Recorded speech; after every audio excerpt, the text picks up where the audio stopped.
आपके घर के सबसे छोटे रूम में से एक होता है आपका टॉयलेट और बाथरूम।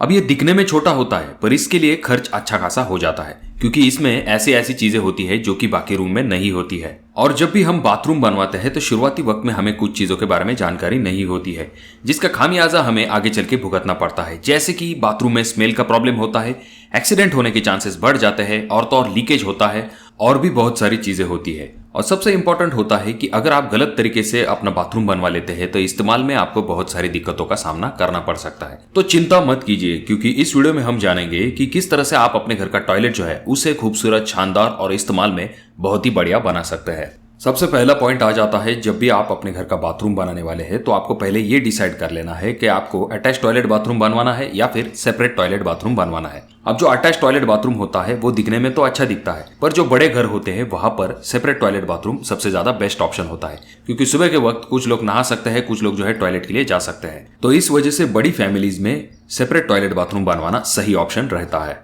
अब यहाँ पर एक बेस्ट आइडिया मैं आपको बताता हूँ जो कि आपकी बहुत ज्यादा काम में आएगी।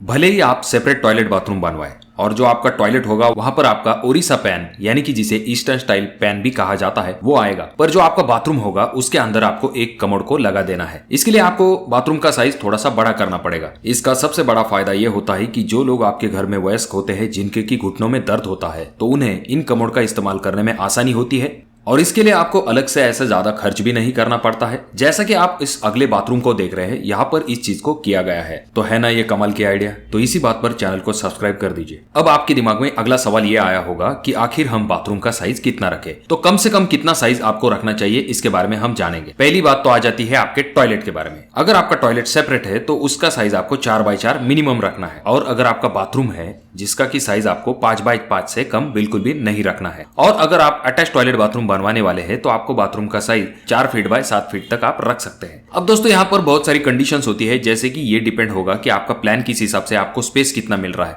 पर मिनिमम अगर आप इतनी जगह रखते हैं तो इसका फायदा आपको जरूर होगा। और जो पिछली ट्रिक मैंने आपको बताई जिसमें कि आपको कमोड लगवाना है बाथरूम के अंदर, तो ऐसे समय में आप जो है टॉयलेट का साइज रख सकते हैं 4x4 का, और जो आपका बाथरूम होगा उसका साइज आपको रखना पड़ेगा 4 फीट बाय 7 फीट का।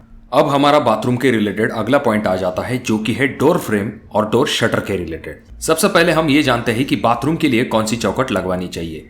तो आपको बाथरूम के लिए सबसे बेस्ट ऑप्शन होता है जो कि है ग्रेनाइट की डोर फ्रेम, जो कि दिखने में बहुत ही ज्यादा खूबसूरत दिखती है और पानी का इसके ऊपर जल्दी कोई असर नहीं होता है। वहीं पर अगर हम बात करते हैं कि कौन सी चौखट आपको बाथरूम के लिए नहीं लगवानी चाहिए, तो लकड़ी की चौखट जो है उसे आपको बाथरूम के लिए नहीं लगवाना चाहिए। जैसे कि आपको पता है बाथरूम में बहुत ज्यादा पानी का इस्तेमाल होता है, जिसकी वजह से आपकी लकड़ी की चौखट जो है वो जल्दी खराब हो सकती है। वैसा आपके ग्रेनाइट की फ्रेम के साथ नहीं होता है, तो इसी वजह से आपके लिए सबसे बेस्ट ऑप्शन है बाथरूम के लिए ग्रेनाइट की डोर फ्रेम। अब हमारा जो अगला पॉइंट है वो है आपके बाथरूम में स्लोप के रिलेटेड। वैसे तो आपके बाथरूम में जो स्लोप है वो बहुत ही आवश्यक होता है। इसका मुख्य कारण ये होता है, अगर आपके बाथरूम में कहीं पर पानी जमा रहता है तो उसके ऊपर से आप फिसल सकते हो और आपको इंजरी हो सकती है। तो इससे बचने के लिए आप क्या कर सकते हैं, आपके टाइल का जो स्लोप है वो आपको नानी ट्रैप के तरफ देना है, जिससे कि पानी वहां पर जमा नहीं रहेगा, स्लोप से होता हुआ नानी ट्रैप के तरफ चला जाएगा और आपका बाथरूम जो है वो हमेशा ड्राई रहने में मदद मिलेगी। अगला पॉइंट एकदम बेसिक है पर आपके बहुत काम का है। आपको क्या करना है, जब भी आपके घर का प्लम्बिंग वर्क चलता है तो कंसील प्लम्बिंग फिटिंग करने के बाद उसका आपको एक बार फोटो ले लेना है, और अगर पॉसिबल है तो आपके जो पाइप्स है उनका कौन से दीवार से कितना डिस्टेंस है यह आपको जरूर लिख लेना है। इसका फायदा यह होगा कि कभी आपको ड्रिल करना है या फिर कभी मेंटेनेंस करना है तो ऐसे समय में आपको ये मेजरमेंट जरूर काम में आएंगे। अब जो अगला पॉइंट आ जाता है जो कि है स्मेल के रिलेटेड। जैसे कि आपको पता होगा कुछ जो टॉयलेट बाथरूम होते हैं उनके अंदर बहुत ही ज्यादा बदबू आती है। इसका मुख्य कारण ये होता है कि टॉयलेट का डायरेक्टली कनेक्शन सेप्टिक टैंक को जोड़ दिया जाता है। आपको ऐसा नहीं करना है। आपका जो टॉयलेट होता है जिसको कि पी ट्रैप कनेक्ट किया होता है उसे अवश्य दे देना है। ये पी ट्रैप या फिर यस ट्रैप क्या काम करता है, जो कोई भी आपके सेप्टिक टैंक से आने वाला स्मेल है उसे जगह पर लॉक कर देते हैं। इसका फायदा ये होता है कि बाथरूम या फिर टॉयलेट के अंदर आपको किसी भी प्रकार की बदबू नहीं आती। अगला पॉइंट जो है उस प्रॉब्लम को बहुत सारे लोग फेस करते हैं, जो कि है लीकेज। अब अगर आपको बाथरूम में होने वाले लीकेज से बचना है तो आपको सबसे इंपॉर्टेंट काम ये करना है कि बाथरूम में आपको वाटरप्रूफिंग करवा लेना है। खास करके ब्रिक बैट कोबा वाटरप्रूफिंग किया जाता है आपके बाथरूम में, या फिर कुछ लोग जो है सीमेंटिशियस वाटरप्रूफिंग भी अपने बाथरूम में करवाते हैं। और जब भी आप अपने बाथरूम का वाटरप्रूफ करवाते हैं तो ऐसे समय में आपको स्पाउट पाइप अवश्य देना है। अब हर एक प्लम्बिंग पॉइंट की हाइट कितनी रखनी है, कौन कौन से पॉइंट रखने हैं, इसके बारे में एक सेपरेट वीडियो है। आई बटन में मैं उस वीडियो का लिंक दे दूंगा, आप उस वीडियो को भी जाकर देख सकते हैं। अगर आप अटैच टॉयलेट बाथरूम बनाते हैं तो कहां पर आपका कमोड आना चाहिए, कहां पर आपका शावर एरिया होना चाहिए और कहां पर आपका बेसिन होना चाहिए। तो जो शहरों में बड़े बड़े फ्लैट्स होते हैं उनमें जो अटैच टॉयलेट बाथरूम होते हैं उनमें क्या किया जाता है, पहला जो सेक्शन होता है वो होता है आपका बेसिन का सेक्शन, उसके बाद बारी आती है आपके कमोड की, और तीसरा जो सेक्शन होता है उसमें आपका शावर एरिया आता है। इसका कारण यह होता है कि जो आपका शावर होता है उसका दिन में 1 या फिर 2 बार इस्तेमाल होता है। वहीं पर अगर हम बात करेंगे आपके घर में जो कमोड होता है उसका इस्तेमाल ज्यादा बार होता है।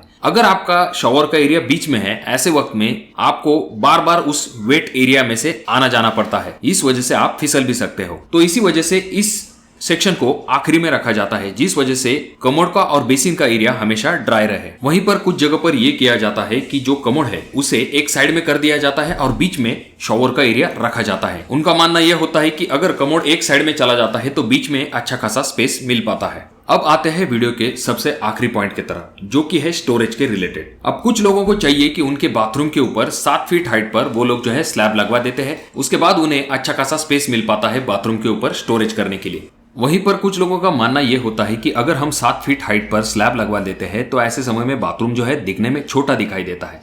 तो ये बात भी सही है, पर अगर आप अपने घर के लिए 7 फीट हाइट पर स्लैब लगवाने वाले हैं तो एक चीज खास करके कीजिए, जो आपका बाथरूम में वेंटिलेटर होता है, यानी कि जो बाथरूम की खिड़की होती है उसका साइज आपको अच्छा खासा बड़ा रखना है। इसका फायदा यह होता है कि आपको जो है बाथरूम के अंदर सफोकेशन महसूस नहीं होगा। अक्सर ही आपने देखा होगा गीजर की वजह से कुछ गैसेस निर्माण हो जाती है जो कि आसानी से बाथरूम के बाहर नहीं निकल पाती है, इस वजह से बहुत सारी इंजरीज होती रहती है। तो इसी वजह से आपको बाथरूम की जो खिड़की है उसे अच्छा खासा बड़ा रखना है, कम से कम आपको उसका साइज 1.5 बाई 2 फीट तक रखना है। और भी कुछ इंपॉर्टेंट पॉइंट होते हैं, जैसे कि प्लम्बिंग पॉइंट की हाइट कितनी रखनी है, आपके बाथरूम के लिए कौन सी टाइल सबसे ज्यादा बेस्ट रहेगी। इन सभी पॉइंट को हमने कवर किया है अलग अलग वीडियो में, तो उन वीडियो की लिंक आपको डिस्क्रिप्शन बॉक्स में मिल जाएगी, तो आप उन वीडियो को भी देख सकते हो। और दोस्तों, अगर आपके कोई सवाल है या फिर कोई सुझाव है तो कमेंट बॉक्स में कमेंट जरूर कीजिए, और ये वीडियो अच्छी लगी हो तो इसे लाइक कर दीजिए, अपने दोस्तों के साथ शेयर कर दीजिए। और अभी तक आपने चैनल को सब्सक्राइब नहीं किया दोस्तों तो कैसे चलेगा, चैनल को जरूर सब्सक्राइब कर दीजिए, और इन तीनों वीडियो में से कोई एक वीडियो आपके जरूर काम में आ सकती है।